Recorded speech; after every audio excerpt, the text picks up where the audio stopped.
চমৎকার একটা table watch আপনাদেরকে দেখাচ্ছি, কিন্তু অনেকেই জানলে অবাক হবেন, এটা হচ্ছে একটা স্পাই ক্যামেরা। স্পাই ক্যামেরা, ভাই এটার ভিতরে ক্যামেরা কোথায়? আমি তো দেখতে এটার পাচ্ছি মধ্যে না। যে ক্যামেরাটা এটা হচ্ছে আপনার হিডেন আচ্ছা। না হলে তো আপনি বুঝতে পারবেন না যেটা স্পাই ক্যামেরা। তাহলে তো স্পাই ক্যামেরা হইলো না। হইলো না, এটা হচ্ছে আপনার যে কোনো সেলফি আপনারা রেখে দিবেন অফিসে বা বাসা বাড়িতে, আপনাদের মনিটরিং করতে পারবেন যে কোনো মোবাইল থেকে যে কোনো জায়গা থেকে।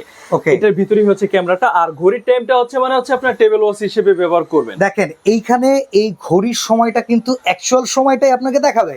ঘড়ির সময়ের কাজও সারতে পারবেন, এমনকি প্রয়োজনীয় কোনো ডকুমেন্টস যদি ভিজুয়াল আকারে রাখতে চান, কেউ সন্ধানও জানবে না স্পাই ভাবে, সেটাও কিন্তু করতে পারবেন এটার মাধ্যমে। এটার দাম মাধ্যমে কত ভাই? দাম হচ্ছে 4500 টাকা। এটার মধ্যে সুবিধা হচ্ছে মেমোরি কার্ড 128 জিবি পর্যন্ত ইউজ করতে পারবেন, 1 মাসের আপনার ভিডিও সেভ থাকবে। ওকে, ঠিক আছে। আর ভাই চার্জ দেওয়ার ব্যবস্থা আছে? চার্জের ব্যবস্থা হচ্ছে, এটা চার্জিং সিস্টেম, এই যে এখানে হচ্ছে ইউএসবি কেবল আছে, চার্জিং করতে পারবেন। এছাড়া হচ্ছে ব্যাটারি হচ্ছে ভিতরে, ব্যাটারি আপনার মেমোরি কার্ডের স্লট হচ্ছে এটা, ব্যাটারি চেঞ্জ করতে পারবেন কখনো প্রয়োজন হলে। আচ্ছা, তাহলে এটার দাম আসতেছে হচ্ছে মাত্র 4500 টাকা। 4500 টাকা। প্রয়োজনীয় তথ্য উপাত্ত অনেক কিছুই আছে, মানুষকে না জানতে দিয়ে নিজে ভিডিও রেকর্ড করতে চান তারা এটা কিনতে পারেন। স্পেশাল এরকম আরো অনেক আইটেম এই শোরুমে আছে, এই যে ঘড়ির মতো দেখতে ক্যামেরা, কলমের মতো দেখতে ক্যামেরা, এছাড়া এরকম স্পাই ক্যামেরা, পাওয়ার ব্যাংকের ভিতরে ক্যামেরা, চশমার ভিতরে ক্যামেরা, এমনকি হোল্ডারের ভিতরে ক্যামেরা, সব পেয়ে যাবেন মডার্ন ইলেকট্রনিক্স।